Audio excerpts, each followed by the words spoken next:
Most Americans have no idea that ancient cities with advanced architectures once dotted the ancient North American landscape.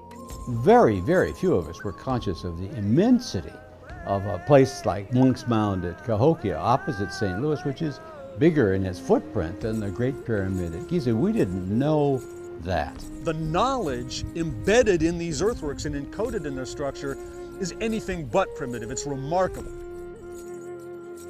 What I've learned now is just how amazing they were in terms of their knowledge of the solar system and of mathematics. Artifacts of iron were found, artifacts of hardened copper, stone tablets with writing. Regular farmers just plowing their fields would really turn up literally bushel baskets of arrowheads, spear points, etc. And these things were commonplace.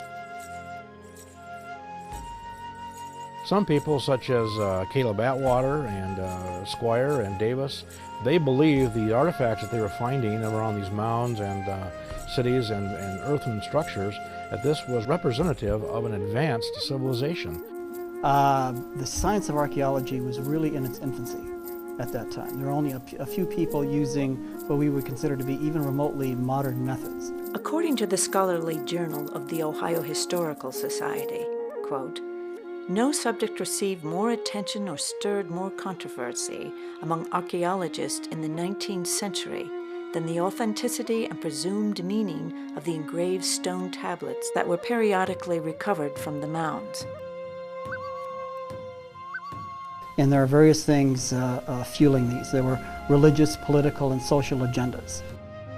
Doctrine of Manifest Destiny allowed the United States government to classify the Native Americans as savages by their terminology. And by calling them savages, that would allow them to push them aside and basically claim their lands as America expanded in a westward direction. Politically, it would have been impossible for them to have taken lands away from Indians, from any indigenous peoples, if they viewed them as having rights even close to what they had as American citizens.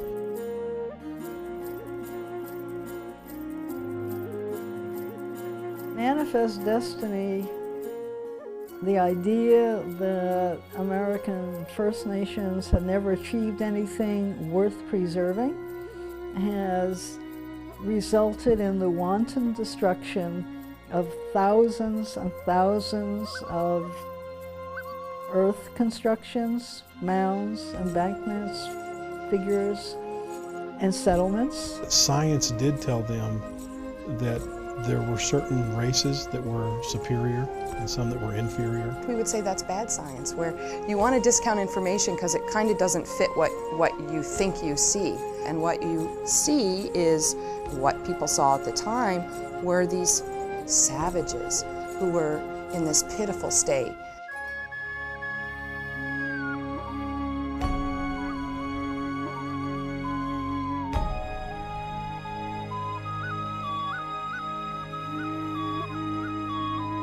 So we have lost incalculable amount of archaeological data because of no appreciation of their value for historical purposes.